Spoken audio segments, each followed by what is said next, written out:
오늘 구원을 말한다 다섯 번째, 당신에 대한 나쁜 소식, 이런 제목으로 말씀을 나누겠습니다. 제목부터 은혜가 안 되시죠?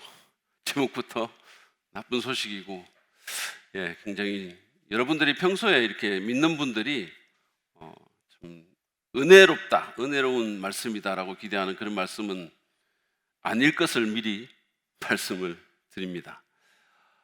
여러분은 자신에 대한 나쁜 소식을 들은 적이 있으십니까? 저는 있어요. 바로 지난주에 저희 제가 섬기는 신학교에서 교수들이 식사 시간 후에 티타임을 하는데, 이제 차를 마시고 커피를 마시니까 마스크를 벗어놓고 커피를 마시다가 담소를 나누다가 제가 수업이 있어가지고 먼저 일어났어요. 먼저 일어나면서 이제 마스크를 써야 되니까 보니까 테이블에 마스크가 있어가지고 그걸 딱 집어들었거든요. 그랬더니 교수님 한 사람이 저한테 교수님 그거 제 건데요? 이러는 거예요. 그래서 제가 그래? 내 건 어디 있지? 그러면서 제가 이렇게 찾은 거죠. 그랬더니 그분이 저를 보면서 턱에 있는데요? 이렇게 얘기를 했어요. 턱에 걸려 있는데요? 그래서 참 황당했습니다. 그래서 웃음이 터졌고, 제가 이렇게 아주 그냥 좀 멋쩍게 이렇게 나오는데 누군가가 이제 가실 때가 되셨네 이렇게 얘기를 하더라고요. 그날 그 사건은 딱히 누군가의 말이 없었다 하더라도 제게는 이제 내가 인생의 내리막길을 걷고 있고 예전에 그 총기가 사라지고 있구나라는 것을 제게 말해주는 나쁜 소식이었습니다. 이 말에 아멘을 안 해줘서 얼마나 감사한지요. 제가 여러분들 아멘 안 한다고 이렇게 참 평소에 이렇게 좀 컴플레인을 하지만 때로는 아멘 안 하는 게 좀 좋을 때도 있는 것 같아요. 이거 어떤 데는 또 이런 말 하도 아멘 하는 데가 있어요. 여러분 잘하셨습니다. 어쨌든 그 외에도 저는 저에 대한 나쁜 소식을 살면서 여러 번 들었어요.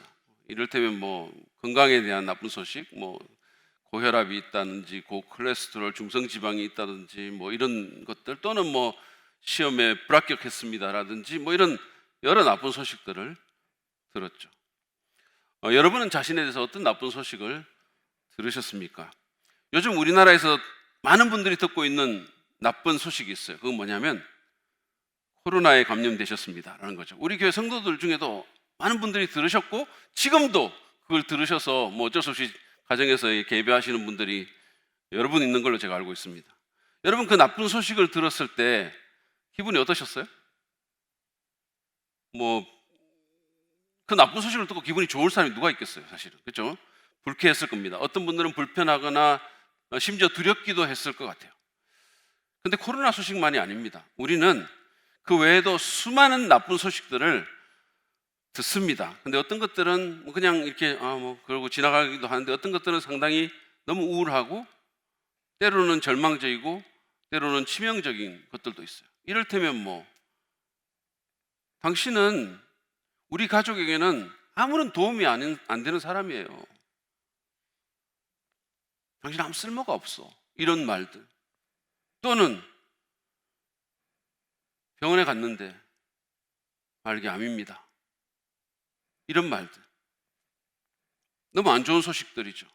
저는 오늘 이 구원을 말한다 다섯 번째 시간에 우리 모두에게 적용되는 나쁜 소식에 대한 말씀을 나누려고 합니다. 자신에 대한 여러 나쁜 소식과 같이 이 나쁜 소식도 듣는 분들을 굉장히 불편하게 만들 겁니다.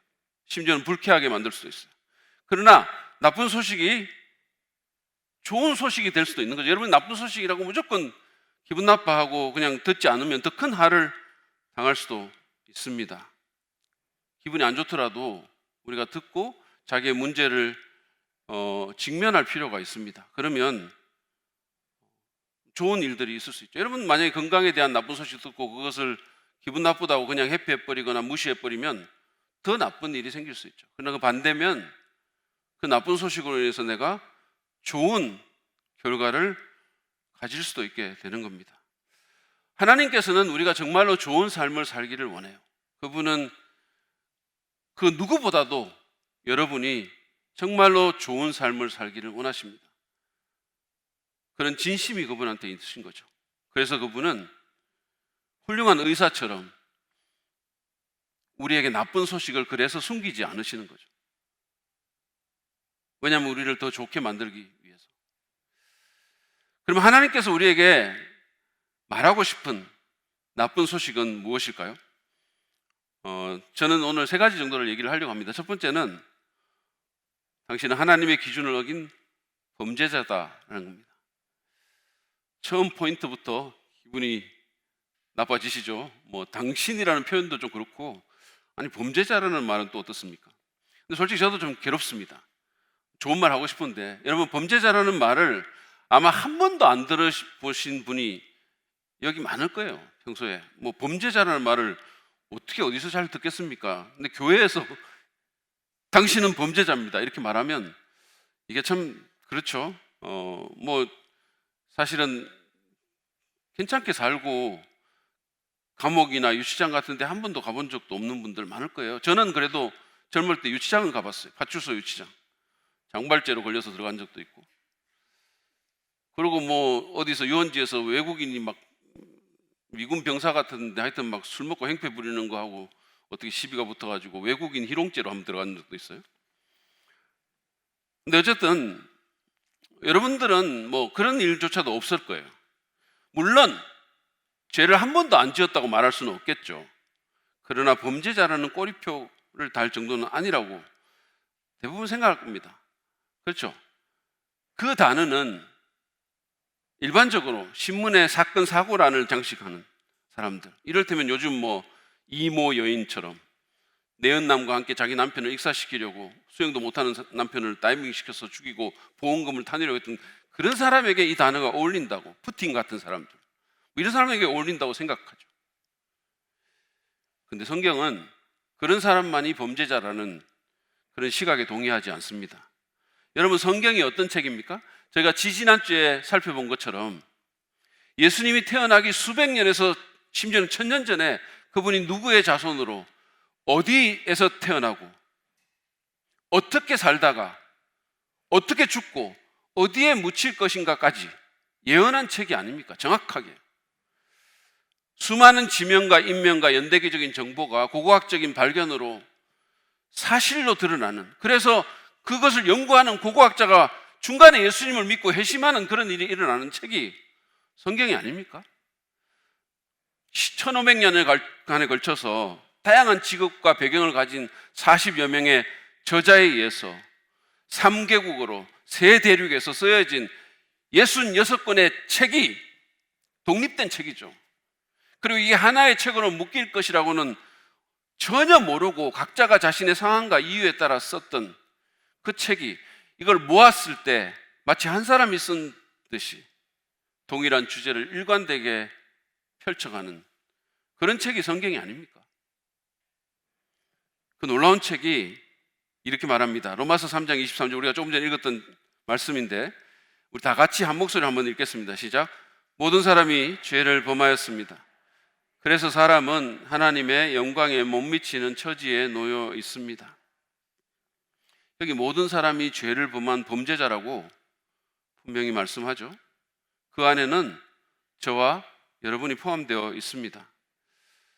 여러분의 죄가 사람들에게 드러나거나 들키지 않았을지는 모르겠어요.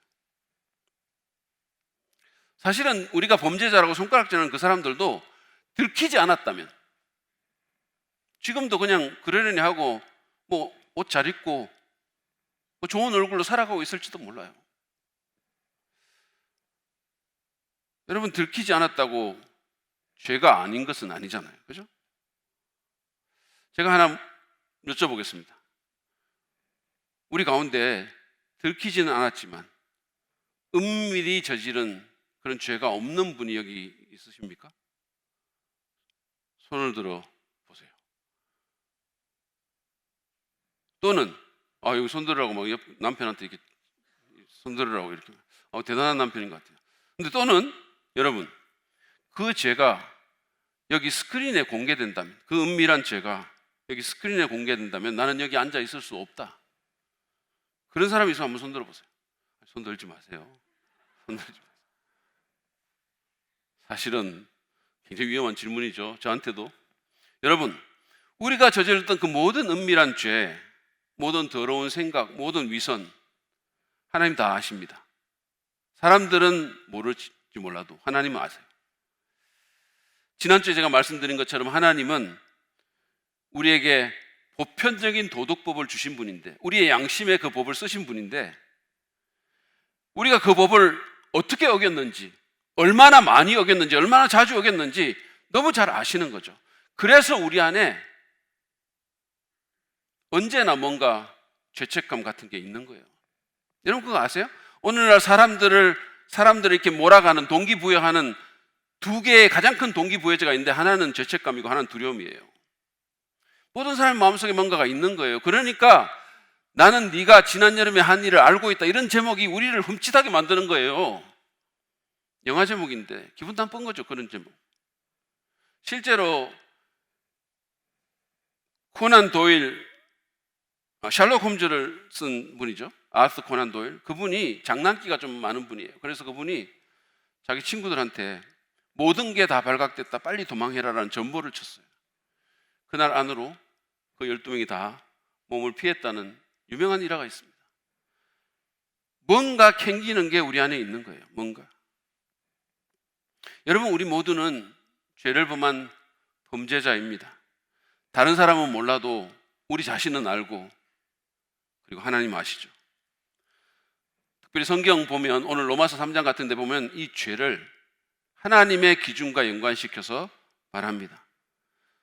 우리의 행동뿐만 아니라, 우리는 보통 행동만 보죠. 눈에 드러나는 것만 보는 건데, 사람의 생각과 동기까지 살피시는 하나님의 기준으로 볼 때 모든 사람이 죄를 범한 범죄자고, 따라서 누구도 하나님의 영광에 미치지 못한다는 겁니다. 그 사람이 무슨 교황이든 목사든 장로든 모태 신앙자든 다 마찬가지예요. 사람의 기준으로는 괜찮은 사람이라는 평가를 받을지 모르겠지만, 그럴듯하게 보인다고 생각할지 모르겠지만, 그러나 하나님의 기준에 비치면 얘기는 완전히 달라지는 거죠. 여러분, 깨끗한 거실에 청소까지 딱 해놓고 깨끗하게 정리한 거실에 창문 틈으로 햇살이 쏟아져 들어오면 이때까지 안 보였던 수많은 먼지들이 보이기 시작합니다. 그것처럼 하나님이 보시면 우리가 보지 못하는 수많은 흠결이 여지없이 드러납니다. 그러므로 여러분, 인간적인 기준이나 세상의 잣대로 자기를 적당히 감추거나 합리화하려고 하지 말고, 나는 그냥 다른 사람이 나보고 괜찮다고 하니까 괜찮은 사람인 줄 오해하면서 살지 말고 하나님 앞에서 자신의 실체를 보려고 하시길 바랍니다. 왜냐하면 우리 보고 참 괜찮은 사람이네요 라고 말한 사람 앞에서 우리 인생을 계산할 것이 아니고 하나님 앞에서 우리 인생을 계산할 것이기 때문이에요. 그분에게 심판받기 때문입니다. 기억하십시오. 당신은 하나님의 기준에 못 미치는, 그 기준을 깨트린 범죄자입니다. 물론 저도 마찬가지예요. 여러분이 아무리 종교적이라 할지라도, 아무리 도덕적이라 할지라도 그것만으로는 결코 의롭다는 판결을 받을 수가 없습니다. 그 말은 여러분 천국 못 가신다는 거예요. 여러분 아무리 교회에 열심히 나오고 아무리 내 힘으로 성경에 나오는 계명들 지키려고 애를 쓴다 하더라도 안 됩니다. 왜냐하면 이미 여러분은 법을 어긴 범법자이기 때문이에요. 하나님의 법을 어기셨죠. 아무리 노력해도 안 됩니다. 그러므로 아프더라도 불편하더라도 그 사실을 인정하셔야 됩니다. 그리고 그 죄의 길에서 돌이켜서 생각을 바꾸고 길을 바꿔서 그 죄의 문제를 해결하기 위해서 십자가를 지신 그분에게 가야 되는 거죠.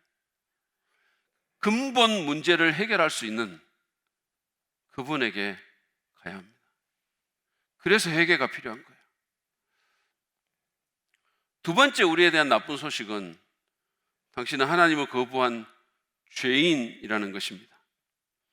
여러분, 우리는 하나님의 기준을 어긴 범법자일 뿐만 아니라 범죄자일 뿐만 아니라 하나님을 거부한 죄인입니다. 처음에는 범죄자라고 하더니 이제는 죄인이라고 합니다. 점입가경이에요. 점입가경입니다. 여러분, 사실 범죄자라는 용어는 죄를 범한 그 행위적인 부분에 방점이 찍혀 있다면, 죄인이라는 것은 존재론적인 용어입니다. 그럼 우리는 왜 죄인일까요? 성경을 잘 보면 이 죄를 무엇보다도 하나님의 주인 되심을 거부하고 자기 마음대로 하려고 하는 삶의 태도를 일컫는 경우가 많습니다. 그것과 연관을 시키는 거죠. 처음 사람이었던 아담과 하와의 경우를 보면 이런 죄의 본질을 너무도 잘 볼 수가 있습니다. 그들은 자기들을 정말 너무나 아름다운 사람들로 만들어줬을 뿐만 아니라 하와이보다, 과암보다 100배, 1000배는 더 좋은 에덴 동산에 살게 하시고, 그리고 자기들의 모든 좋은 것을 누리게 만들어주신 그 하나님을 무시하고 그분이 먹지 말라고 한, 먹으면 죽는다고 말씀한 선악과를 먹었습니다. 이게 무슨 뜻일까요? 하나님이 뭐라고 하든 나는 내 마음대로 하겠다는 겁니다. 하나님 필요 없다는 거예요. 이제는 하나님 별로 필요 없다고. 여러분, 이때 하나님의 마음을 한번 생각해 보셨습니까? 어떤 사람은 이 얘기하면 하나님께서 왜 선악과 만드셨냐고 그러면서 하나님을 비난하는데, 여러분 이렇게 한번 생각해 보십시오. 어떤 부자가 외국으로 나가는데 아무 곳에도 갈 곳이 없는 정말로 비참한 처지에 처한 어느 가련한 고학생을 알게 됐어요. 그래서 긍휼히 여겨서 자기 집을 공짜로 다 쓰게 해줬습니다. 어떤 것도 금하지 않았어요. 단 하나, 자기 안방 깊숙이 장롱 안에 있는 그 집문서에만 손대지 말라고 한 거죠. 근데 이 학생이 그 집의 호사를 다 누리다가 그만 욕심이 넘쳐서 그 집문서에 손을 대고 그 집을 자기 것으로 만들려고 했습니다. 여러분, 그렇다면 그 모든 것을 누리게 하면서 집문서에만 손대지 말라고 한 그 주인이 비난을 받아야 합니까? 아니면 주인의 관대함을 배신하고 그 집을 자기 것으로 만들려고 했던 그 학생이 비난을 받아야 합니까? 선악과는 집문서와 같은 거예요. 아담과 하와에게 생명을 주셨을 뿐만 아니라 낙원의 그 모든 것을 주시면서 누리라고 하신 하나님께서 이 모든 게 어디서부터 왔는지만 기억하고 살라고, 누가 주인인지 생각하고 살라는 것이 바로 그 선악과에 대한 명령인 거죠. 근데 우리의 첫 조상은 그 하나님의 뜻을 거스르고 자기가 주인이 되려고 했습니다. 자기 마음대로 살려고 했던 거죠. 이제는 하나님 별로 필요 없는 것 같다고. 그리고 그들의 이러한 성향이 그 후손인 우리 모두에게 유전이 되어서 드러나고 있는 겁니다. 여러분이 강도나 사기꾼이나 매춘부나 살인범이 아닐지는 모릅니다. 도둑질이나 불륜을 저지르지 않았을지는 모릅니다. 그러나 그런 것들은요, 죄의 본질이 아닙니다. 그것은 그냥 증상이에요, 증상. 성경에서 말하는 죄의 본질은 그와 같은 행위가 아닙니다. 죄의 본질은 하나님을 자기 인생에서 추방하고 자기가 주인이 돼서 살려는 자기 중심적인 자세입니다. 하나님 필요 없다는 거예요. 여러분, 저희 자식이 둘이가 있는데 제 아들과 딸이 나쁜 일 하면 너무 마음이 안 좋을 것 같아요. 나쁜 짓 하고 무슨 물건을 훔친다든지 술을 먹고 행패를 부린다든지 이런 일을 하면 너무 마음이 안 좋을 것 같아요. 이상한 사람들 어울리면서 인생 완전히 그냥 엉망진창으로 산다든지 그러면 가슴이 찢어질 것 같아요. 근데 여러분, 그 모든 것보다 가장 저의 가슴을 찢어 놓을 게 뭔지 아세요? 그것은 그 아이들이 저한테 아빠 필요 없어, 아빠는 내 인생에서 필요 없어, 나가라고 하는 말이에요. 만약에 그 애들이 저한테 그렇게 말을 한다면 정말 저는 찢어질 것 같아요. 정말로 살아갈 수 없을 것 같아요. 우리가 하나님께 그렇게 하고 있는 겁니다, 지금. 이사야 선지자는 이것을 이사야서 53장 6절에서 우리는 다 양 같아서 그릇 행하여 각기 제 길로 갔거늘 이라는 말로 표현합니다. 목자를 무시하고 그 음성을 안 따르고 자기 길로 갔다는 거죠. 그런 양처럼 우리는 다 자기 뜻대로 자기 길로 갑니다. 자기식으로 삽니다. 프랭크 시나트라의 마이 웨이에 나오는 가사처럼 우리는 내 방식대로 사는 거예요. I did it my way. 하나님이 뭐라고 하든 말이죠. 여러분, 죄를 뜻하는 영어 단어 sin 아시죠? S-I-N. 그 단어의 중심에 I라는 알파벳이 있어요. 이게 참 의미심장하죠. 그것처럼 나 자신이 중심인 상태, 내가 주인이 돼서 내 삶을 좌지우지하는 태도, 그게 바로 성경에서 말하는 죄의 본질입니다. 하나님이 다 주신 건데 내 거라고, 전부 내 거라고, 내 재능도, 내 시간도, 내 돈도 다 내 거라고, 타치하지 말라고, 말하지 말라고, 내가 알아서 쓴다고, 그냥 나가시라고, 내 인생에서.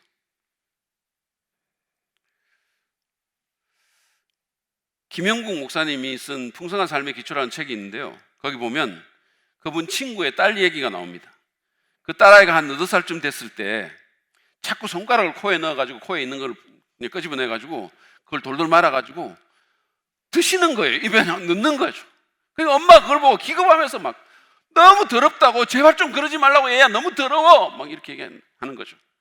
그랬더니 그 꼬마가 보란 듯이 또 코에다 손가락을 집어넣어가지고 그 안에 있는 걸 꺼내가지고 돌돌 말아가지고 엄마한테 보여주면서, 엄마 이거 내 거야, 그러면서 입에 넣었다는 거예요. 그 아이처럼 하나님 앞에서 이건 내 거니까 뭐라 하지 마세요. 손 떼세요. 그러는 것이 성경에서 말하는 죄의 본질입니다. 그런 측면에서 보면 죄인이 아닌 사람이 어디 있겠습니까? 아무리 도덕적으로 괜찮은 삶을 산다 할지라도, 아무리 종교적인 사람으로 보일지라도, 우리 모두는 우리의 생명의 근원이시고 우리에게 모든 것을 주신 그분을 무시하며 살죠. 특히 안 믿을 때는 더 그렇죠. 내가 주인이라고 자꾸 나의 주권을 주장하죠. 내 인생 나의 것이라고. 여러분 그 노래 아시죠? 민혜경이라는 가수가 불렀던 그 노래. 내 인생은 나의 것, 내 인생은 나의 것, 그냥 나에게 맡겨주세요. 내 인생은 나의 것, 내 인생은 나의 것, 나는 모든 것 책임질 수 있어요. 여러분 이게 진짜일까요? 내 인생이 내 겁니까? 내 거 아니죠. 아니에요. 그리고 내가 모든 것을 책임지고 통제할 수도 없어요. 근데 이런 인생의 태도가 우리를 불행과 여러 가지 문제로 몰아넣는 거죠. 여기서 시기, 질투, 거짓말, 탐욕, 음란한, 위선, 싸움과 같은 죄가 나오는 거죠. 죄의 열매들이 거기서 맺히는 거예요. 내 인생은 내 거라고 하는 그 태도에서부터 모든 것들이 나오는 겁니다. 여러분, 우리는 하나님을 거부하고 그분을 내 삶에서 추방한 죄인입니다. 우리가 구원을 받기 위해서는 이 사실을 인정해야 됩니다. 제가 그동안 여러분들을 상담해 본 결과에 따르면 가장 구원받기 힘든 사람들이 어떤 사람인지 아세요? 자기 죄를 인정하지 못하는 사람들이에요. 정말로 내가 죄인이라는 사실을 깨닫지 못하는 사람, 그런 사람이 구원받기가 가장 어려운 사람이에요. 다시 말해서 구원의 가장 큰 장애물이 뭐냐 하면 죄를 인정하지 않거나 죄인됨을 절실히 깨닫지 못하는 것이란 말이에요. 그래서 교회를 오래 다닌 사람들, 종교적이고 도덕적인 사람이 그렇지 못한 사람보다 더 구원받기가 힘든 거예요. 이게 굉장히 아이러니예요. 여러분, 복음 전하면 사람들이 제일 많이 잘 반응하는 데가 어딘지 아세요? 감옥이에요. 그 사람들 소망 없고 자기들 죄인인 줄 다 알아요. 근데 우리는 그럴듯한 옷 입고 다니면서, 특히나 교회에 오래 다닌 사람들, 모태신앙이라고 말하는 사람들, 어릴 때부터 교회 다녔다고 말하는 사람들, 내가 왜 죄인이냐고, 나는 한 번도 죄인인 적이 없다고 이렇게 말하는 사람도 있어요. 나는 한 번도 죄인인 적이 없었어. 나는 언제나 교인이었어. 그런 사람들 굉장히 힘듭니다. 인정을 안 해요. 깨닫지를 못해요. 제가 아까 얘기했잖아요. 다른 어떤 것보다도 하나님 필요 없다고 말하는 거, 이게 얼마나 큰 죄입니까? 우리 자식이 우리 부모에게 당신 필요 없다고, 내 인생에서 나가라고 말하는 게 그게 얼마나 배은망덕한 짓입니까?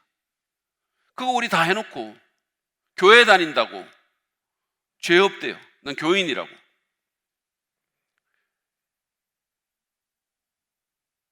여러분, 예수님도 이런 말씀 하지 않았습니까? 그분은 마가복음 2장 17절에서 바리새인들과 율법학자들에게 이렇게 말씀합니다.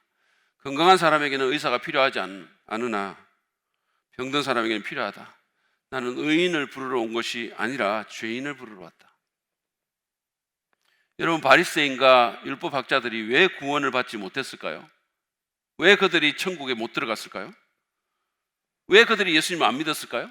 그 사람들 주일 성수 안 했어도 아니고, 성경 몰랐어도 아니고, 11조 안 했어도 아니고, 비도덕적으로 살았어도 아니에요. 누구보다 열심히 교회 나가고 성경 누구보다 더 잘 알고 읽고 기도하고 율법 지킨 사람들이에요. 그들이 구원받지 못한 것은 자기들이 주인이 돼서 살면서도 자신의 죄를 인정하지 못하고 스스로를 괜찮다고, 자기들이 의인이라고 그렇게 생각했기 때문이에요. 자기들을 의롭다고 생각했어요. 여러분, 그런 사람에게 예수님 필요가 없죠.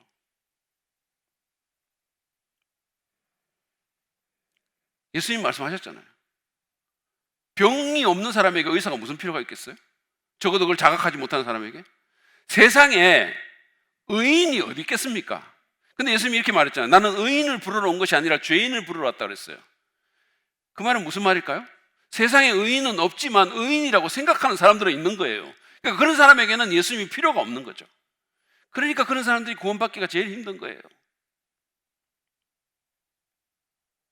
목사님 아들, 딸, 장로님 아들, 딸, 평생 교회에서 자란 사람들, 그러면서 예수님을 인격적으로 못 만난 사람들,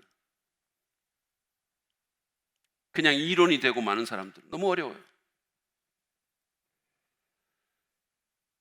그러므로 제가 다시 한번 간곡히 부탁합니다. 여러분, 좀 불편하겠지만 당신 하나님을 거부한 배은망덕한 죄인이라는 이 나쁜 소식을 인정하십시오. 이거를 좀 깨닫게 해달라고 기도 한번 해보세요. 거기서부터 모든 것이 시작됩니다. 사실은 마지막 나쁜 소식이에요. 그것은 당신은 당신의 죄로 인해서 죽게 될 것이라는 겁니다. 죽게 됩니다. 오늘 정말로 설교하기 힘들어요.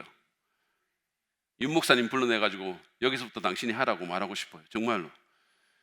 여러분, 성경은 근데 우리가 하나님의 기준을 어긴 범죄자고 그분을 거부한 죄인일 뿐만 아니라 그 죄로 인해서 죽게 될 것이라는 나쁜 소식을 우리에게 말해줍니다. 로마서 6장 23절 상반절 한번 보시죠. 죄의 싹은 죽음이요. 굉장히 짧은 말씀인데 굉장히 무겁죠. 죄에는 대가가 있는데 그 대가가 죽음이라는 겁니다. 이것은 사실 처음부터 하나님께서 말씀하신 거예요. 그분은 우리의 첫 조상인 아담과 하와에게 선악과를 먹지 말라고 하시면서 이렇게 경고하십니다. 창세기 2장 16절 17절 말씀이에요. 동산에 있는 모든 나무의 열매는 네가 먹고 싶은 대로 먹어라. 그러나 선과 악을 알게 하는 나무의 열매만은 먹어서는 안 된다. 그것을 먹는 날에는 너는 반드시 죽는다. 이런 구절 보면 여러분은 초점이 어디 가세요? 저는 이렇게 보면 하나님 참 관대한 분이라는 생각이 일단 먼저 들어요. 왜냐하면 동산 모든 나무의 열매는 먹어도 된다고, 먹고 싶은 대로 먹으라고 말씀하셨어요. 상상해 보십시오. 거기 얼마나 다양한 열매들이 있었을까요? 그리고 얼마나 맛이 있었을까요? 타락하기 이전에 낙원입니다. 근데 그 모든 것을 무한리필 all you can eat으로 그렇게 모시겠다고 하는 거예요. 그것도 공짜로 말이에요. 여러분, 한번 생각해 보세요. 우리 교회 앞에 74번 길이라는 그 식당이 있죠. 거기 사장님이 제게 너무 훈남 목사님이라면서 그러면서 저한테 자기 가게 모든 파스타와 음식을 임의로 먹되 베이컨과 크림을 알게 하는 까르보나라는 먹지 말라고 한다면, 여러분, 그분이 관대한 분이 아닙니까? 그것만 금했는데 엄청 관대한 분이세요. 근데 그런 사람이 없잖아요. 하나님 한번 생각해 보세요. 생명을 주시고 그들에게 최고의 배우자를 주시고 에덴을 주고 모든 진귀한 열매들을 주셨어요. 선악과라는 한 열매만 금했죠. 그것도 아까워서가 아니라 선을 지키고 살라고 그렇게 한 거예요. 그런데 인간은 선을 넘고 그 선악과를 먹었습니다. 에덴의 집문서를 훔친 거죠. 내가 주인이 됐으니까 이제 하나님, 당신은 여기서 나가라고, 내 인생에서 퇴장하시라는 말이죠. 이게 죄의 본질이라고 제가 이미 말씀드렸잖아요. 그래서 어떻게 됐을까요? 그들은 하나님의 말씀대로 죽게 되었습니다. 물론 먹는 날 당장 죽진 않았죠. 먹고 팍 이렇게 된 건 아니죠. 그래서 많은 사람들이 그걸 얘기를 해요. 아니, 먹으면 먹는 날 죽는다고 했는데 왜 안 죽냐고. 그날부터 죽음이라는 과정이 시작이 됐어요. 그날부터 그들 안에 있는 무언가가 죽기 시작했어요. 세포가 죽고 뭔가가 죽고, 원래 죽지 않을 존재로 창조된 인간이 그때부터 늙고 병들고 죽을 존재로 바뀌게 된 겁니다. 그리고 그뿐만이 아니에요. 바로 그날부터 그들은 하나님으로부터 영적으로 분리가 됩니다. 하나님과의 관계가 깨지게 된 거예요. 영적 사망의 상태에 들어간 것입니다. 참고로 성경에서 죽음이라는 것은 존재의 중단이나 소멸의 개념이 아니고, 성경에서 죽음은 분리의 개념이에요. 그러니까 육체적인 죽음은 우리의 몸에서 영혼이 분리되는 거죠. 영적인 죽음은 하나님에게서 우리가 분리되는 거예요. 그리고 영원한 죽음은 우리가 하나님으로부터 영원히 분리되는 겁니다. 지옥이죠, 그게.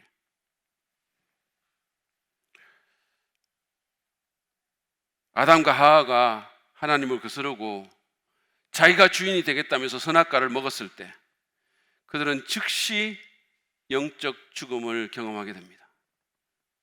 하나님과의 관계가 끊어진 거예요. 그토록 보고 싶고 듣고 싶었던 하나님의 음성이었고 하나님의 모습이었는데, 성경 보세요. 그 일이 있고 나자마자 그들은 하나님을 피해서 숨었다 그랬어요. 도망간 거죠, 하나님으로부터. 영적 죽음의 상태에 들어가게 된 겁니다. 그리고 그 순간부터 육체적 죽음의 과정이 시작이 됐어요. 그들은 늙고 병들게 되고 결국은 죽었어요. 자기들의 죄값을 받은 겁니다. 우리도 마찬가지예요. 우리가 하나님의 원리들을 무시하고 내 삶의 주인이 돼서 내 거라고 말하면서 내 권리를 주장하면서 내 마음대로 살 때 우리에게 주어지는 대가는 바로 죽음입니다.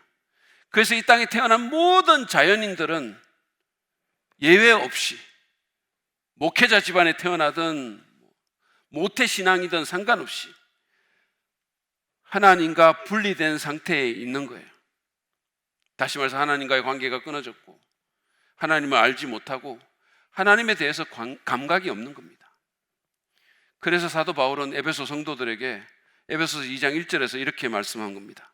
여러분도 전에는 허물과 죄로 죽었던 사람들입니다. 전에는 그랬어요. 다시 말해서 예수 믿기 전에는 허물과 죄로 죽었던 사람이라고 그랬어요. 여기서의 죽음은 영적 죽음을 말합니다. 하나님에게서 분리됐고 하나님과의 관계가 끊어진 상태에 있었다는 거죠. 그러면서 바울은 2절 3절에서 영적으로 죽은 사람의 라이프 스타일을 이렇게 묘사합니다. 한번 보세요. 그때 여러분은 허물과 죄 가운데서 이 세상의 풍조를 따라 살고, 그냥 사람들이 한다 그러면 무조건 그냥 그게 옳은 건지 나쁜 건지 그냥 따라 살고, 공중의 권세를 잡은 통치자 곧 지금 불순종의 자식들 가운데서 작용하는 영을 따라 살았습니다. 우리도 모두 전에는 그들 가운데서 육신의 정욕대로 살고 본능이 명하는 대로, 욕구가 움직이는 대로 살고 육신과 마음이 원하는 대로 행했으며 나머지 사람들과 마찬가지로 날 때부터 진노의 자식이었습니다. 날 때부터 목회자의 자식이 아니고 진노의 자식이다 그랬어요. 하나님으로부터 끊어진 상태에서 난다는 거예요. 물론 우리는 이런 영적 죽음의 현실에만 처해 있는 것이 아닙니다. 우리는 육체적 죽음의 과정 가운데 있어요. 병이 들고 머리가 빠지고 주름이 생기고 피부에 탄력이 떨어지고 턱에 마스크를 걸고는 마스크를 찾는 거예요. 저희 교회에 제가 청년 때부터 알았던 사람들이 있어요. 한 20년쯤 됐어요. 그때는 참 탱탱했습니다. 괜찮았어요. 근데 지금은 맛이 갔어요. 많이 갔어요. 누구랑 말은 안 하겠지만. 그리고 실제로 몇십 년이 지나면 우리는 죽습니다. 실제로. 이런 상황이기 때문에 우리는 공허하고 불안하고 어디로 가는지 혼란에 빠지는 거예요. 인생에 대해서 허무함을 느끼는 거죠. 비긴 어게인이라는 TV 프로가 있어요. 장소를 옮겨가면서 몇몇 가수들이 버스킹을 하는 그런 프로그램인데, 한 번은 이 프로그램에서 가수들이 G.O.D의 길이라는 그 노래를 불렀던 적이 있어요. 제가 좀 긴데 가사를 제가 인용을 하겠습니다. 들어보세요. 내가 가는 이 길이 어디로 가는지, 어디로 날 데려가는지, 그곳은 어딘지 알 수 없지만 오늘도 난 걸어가고 있네. 사람들은 길이 다 정해져 있는지 아니면 자기가 자신의 길을 만들어 가는지 알 수 없지만 이렇게 또 걸어가고 있네. 나는 왜 이 길에 서 있나? 이게 정말 나의 길인가? 이 길의 끝에서 내 꿈은 이루어질까? 무엇이 내게 정말 기쁨을 주는지, 돈인지 명예인지 아니면 내가 사랑하는 사람들인지 알고 싶지만 아직도 답을 내릴 수 없네.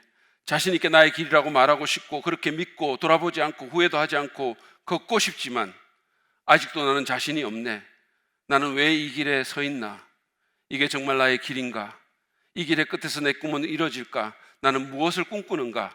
그건 누굴 위한 꿈일까? 그 꿈을 이루면 난 웃을 수 있을까? 지금 내가 어디로 가는 걸까? 나는 무엇을 위해 살아야만 하는가? 거의 찬송가 아니에요? 근데 여러분, 다른 가수들이 그날 이 프로그램에서 다른 가수들이 이 노래를 부르는 동안 자기 파트 노래도 부르지 않고 침통한 표정으로 앉아있던 크러쉬라는 남자 가수가 노래가 끝난 후에 눈물을 보이는 거죠. 그러더니 그냥 걷잡을 수 없이 울기 시작하는 거죠. 관객들 앞에서 오열을 하고 말았어요. 그래서 거기 있을 수가 없어가지고 무대에서 떠나는 그런 일이 있었어요. 나중에 그 눈물의 의미를 묻는 질문에 대해서 이렇게 대답합니다. 거기에 혼자 있는 느낌이었습니다. 앞만 보고 계속 달려왔는데 그 노래 가사처럼 내가 지금 걸어가고 있는 길이 맞는 길인가? 처음 질문했던 것 같아요. 사실 모르겠습니다. 어떤 길을 가고 싶은지 모르겠대요.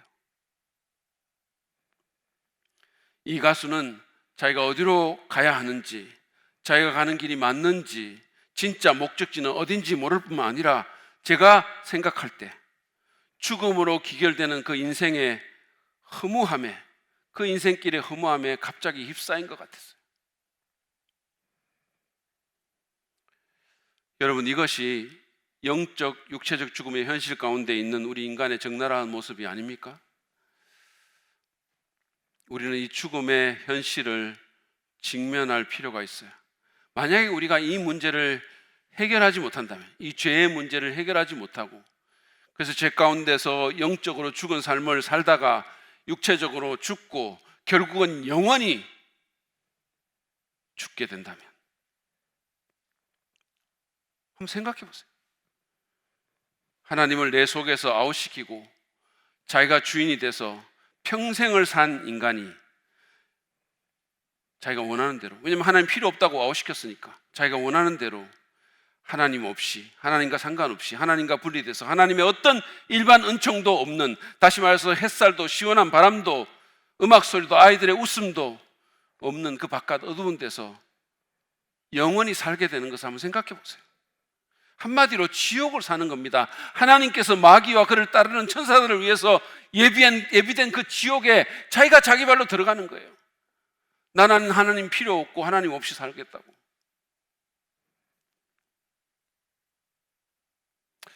이게 성경에서 예고하는 인간의 운명입니다. 만약에 이게 맞다면, 여러분 수백 년 전 예수님의 탄생지를 정확하게 예언한 그 성경이 우리 인간의 운명을 이렇게 예언하는데, 만약에 이게 맞다면, 예수님의 탄생지가 맞았던 것처럼 이 예고도 맞다면, 여러분은 그것을 감당할 수 있습니까? 그 삶을? 여러분의 자녀들은 그 삶을 감당할 수 있을까요? 여러분 10억 년, 100억 년도 아니고 영급의 세월 동안 그 비참한 삶을 견딜 수 있습니까? 여기에 구원의 필요성이 있는 거죠. 여기에 제가 이 소중한 시간을 내서 이 말씀을 전하는 거죠. 이것 때문에 교회가 있는 거예요. 어떤 면에서는 이것 때문에 사람들이 교회에 와야 되는 거예요.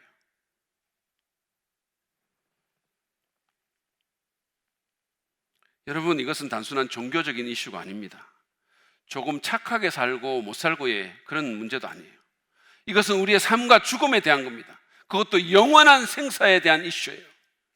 그래서 제가 여러분한테 종종 말씀드렸잖아요. 기독교는 나쁜 사람 착하게 만드는 게 아니라 죽은 사람 살리는 거라고. 거기에 방점이 찍혀 있다고. 저는 여러분이 이 문제를 좀 심각하게 받아들이기를 바랍니다. 만약에 여러분이 또는 여러분의 자녀가 지금처럼 계속해서 하나님과 상관없이 하나님을 삶에서 밀어내고 하나님 없는 삶을 계속 산다면, 그분의 경고를 가볍게 여기고 이 문제를 해결하려 들지 않는다면 결국 어떻게 될 것인지 한번 생각해 보시길 바랍니다. 여러분의 인생을 참으로 여러분이 소중하게 여긴다면, 이거 진짜 이 문제가 혹시 해결되지 않았다면 이거는 정말로 밥을 굶으면서도 고민해야 될 문제라고 저는 생각해요. 생각해 보십시오. 여러분 자녀들의 구원 문제를, 신앙 문제를 무슨 학교 성적 문제보다 뒷자리에 놓고 산다면, 또는 그냥 뭐 어떻게 되겠지 그러면서 세상 일에 바빠서 그냥 시간을 흘려보낸다면, 아니면 그냥 직면하기가 싫어서 알교하기가 싫어가지고 그냥 놔둔다면, 또는 무슨 세상에 이상한 사상을 받아가지고 애들 일은 자기들이 그냥 결정하게 놔두겠다고 말한다면, 그 애들이 감당해야 될 삶이 어떤 것이냐 한번 생각해 보시라고요. 이 땅에서의 삶은 말할 것도 없고,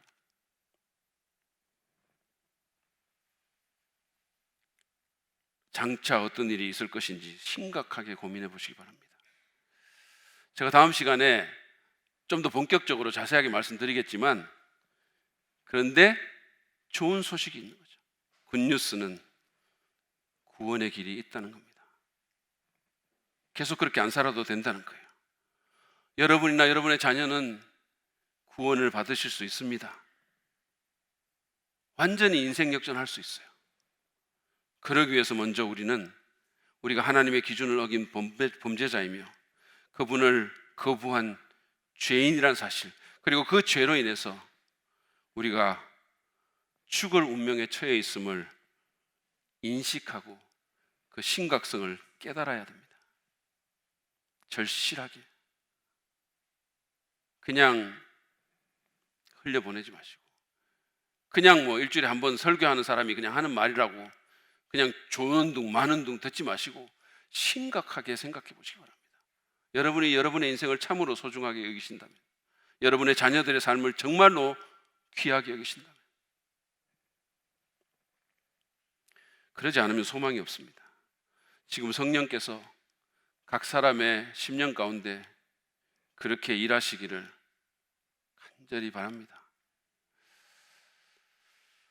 저희 신학교에서 같이 섬기던 교수님 중에 하나님 품에 먼저 가신 분이 계세요. 참 너무 좋으신 분이고 평소에 운동도 열심히 하고 굉장히 건강한 분이셨거든요. 근데 그분이 이제 피부암에 이렇게 걸렸어요. 그러니까 초기에 이제 피부암이니까 이게 발견이 돼가지고 잘 처리하는 줄 싶었어요. 근데 문제는 본인이 이거를 그렇게까지 심각하게 여기지 않으신 것 같아요. 이게 처음에 발견되고 뭐 잘 이렇게 해가지고, 그래서 병원에서 조심하라고 엄청 경고를 했는데도 괜찮다고 하면서 여전히 아침에 축구장에 가서 또 축구도 하시고, 그래서 저희가 볼 때도 좀 무리를 하는 것 같아서 좀 무리하는 거 아니야? 여전히 그런데 지금 저런 상황에서 저러면 돼? 이런 우리가 생각을 했거든요. 심각하게 안 여긴 거예요. 괜찮겠지 그렇게 생각한 거죠. 결국 그 암이 재발을 했습니다. 그리고 상당히 빠른 속도로 퍼져가지고 교수님을 덮쳤어요. 그로 인해서 그분은 안타깝게도 한창 일하실 나이에 세상을 떠나게 된 거예요. 너무 안타까워요. 가끔씩 지금도 그분이 너무 그리워요. 여러분 방심하지 말기를 바랍니다. 우리에 대한 나쁜 소식을 허투루 듣지 않았으면 좋겠어요. 창세기에 보면 롯이 소돔의 심판에 대한 천사의 그 경고를 듣고 자기 사이한테 얘기했더니 사이들이 말이에요. 성경에서 뭐라고 얘기하는지 아세요? 그것을 농담으로 여겼다 이렇게 말했어요. 그래서 그들은 구원의 기회를 놓치고 소돔에 있는 사람들과 함께 불과 유황으로 타는 그 심판을 받은 거죠. 이것은 우리에 대한 준엄한 경고입니다. 하나님은 우리가 하나님의 기준을 어긴 범죄자이자 하나님을 거부한 대역죄인들이고 그로 인해서 죽음의 현실에 직면해 있다고 말씀합니다. 우리는 이 하나님의 말씀을 정말로 심각하게 받아들일 필요가 있습니다. 암에 걸렸다는 의사의 얘기를 듣고 기분 나빠하면서 따지기보다는 간절히 그 치명적인 병을 고치기 위해서 어떻게든 살기 위해서 몸부림을 치듯이 그렇게 구원의 길을 찾을 필요가 있습니다. 여러분의 자녀들이 그렇게 구원의 길을 찾도록 도와줄 필요가 있습니다. 그럴 때 이 나쁜 소식은 오히려 우리를 진짜 좋은 소식으로, 좋은 삶으로 인도할 것입니다. 그러므로 여러분 이 나쁜 소식을 나쁘게만 듣지 말고 경각심을 가지고 겸손히 하나님과 그분의 구원을 구하시기를 바랍니다. 간절히. 그리고 이 문제에 대해서 혹시라도 상담을 원하시는 분이 계신다면, 한 분이라도 있다면, 온라인으로 하시는 분 중에 한 분이라도 그런 분이 있다면 그냥 아예 그냥 체면 문제니 이런 거 생각하지 말고 흘려보내지 말고 제게 얘기해 주세요. 제가 기꺼이 시간을 내겠습니다. 꼭 해결하십시오. 그리고 이미 구원받으신 분들은 믿지 않는 여러분의 사랑하는 가족들, 자녀들, 친구들, 그들의 엄중한 상황을 무겁게 받아들이고 그들을 위해서 간절히 중보하고 그들을 구원의 길로 인도하도록 모든 노력을 기울이겠다고 결단하시기를 바랍니다. 여러분의 삶을 우선순위를 거기에 맞춰서 살겠다고 결단하시는 복된 시간 되시길 바랍니다.